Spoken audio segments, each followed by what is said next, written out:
حاتم تائی اپنی سخاوت اور بہادری کے لیے مشہور تھا۔ ایک دن ایک پراسرار فقیر اس کے گاؤں آیا اور کہا، اے حاتم، تمہاری بہادری کی کہانیاں بہت سنی ہیں، لیکن کیا تم ایک ایسی مہم کے لیے تیار ہو جس میں تمہاری عقل، دل اور ہمت سب کا امتحان ہوگا؟ حاتم نے مسکراتے ہوئے کہا، میری زندگی کا مقصد ہی لوگوں کی مدد کرنا اور سچائی کا ساتھ دینا ہے، بتاؤ میں کیا کر سکتا ہوں؟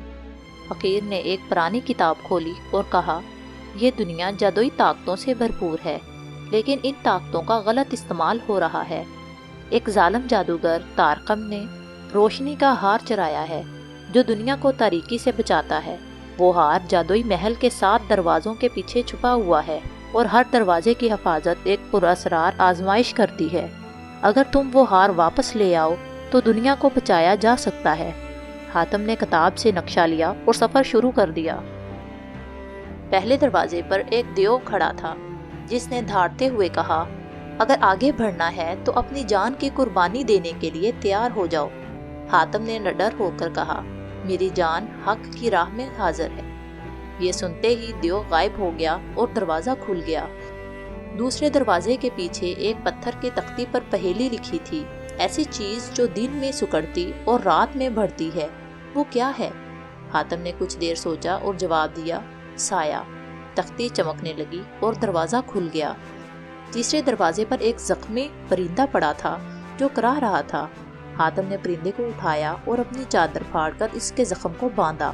جیسے ہی پرندہ ٹھیک ہوا وہ جادوئی روشنی میں بدل گیا اور دروازہ کھل گیا۔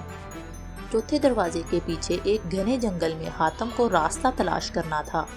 جنگل میں عجیب آوازیں آ رہی تھیں اور کئی خوفناک منظر دکھائی دے رہے تھے، لیکن حاتم نے صبر اور حوصلے سے کام لیا۔ آخرکار جنگل ختم ہوا اور دروازہ کھل گیا۔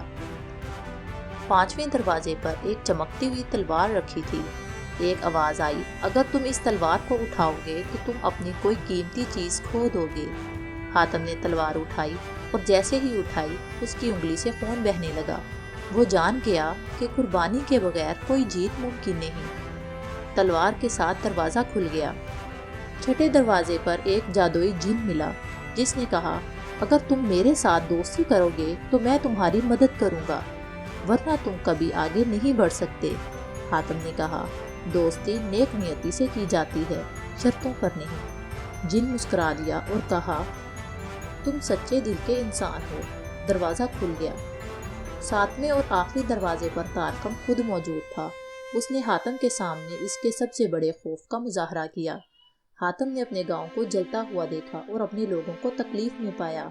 حاتم نے اپنی آنکھیں بند کی اور دل میں کہا، یہ سب دھوکہ ہے، میں اپنے لوگوں کو بچانے کے لیے سب کچھ کر سکتا ہوں، لیکن خوف کو خود پر حاوی نہیں ہونے دوں گا۔ یہ سوچتے ہی منظر غائب ہو گیا اور دروازہ کھل گیا۔ حاتم نے ہار اٹھایا اور واپس فقیر کے پاس پہنچا۔ فقیر نے کہا، تم نے اپنی بہادری، عقل اور دل کی پاکیزگی سے دنیا کو بچا لیا ہے۔ حاتم مسکراتے ہوئے بولا، یہ سب اللہ کا کام ہے۔ جب تک حق کی راہ پر چلوں گا کوئی بھی تاریکی دنیا پر قابض نہیں ہو سکتی۔ یوں حاتم نے جادوئی دنیا میں اپنی ایک اور یادگار کہانی رقم کی۔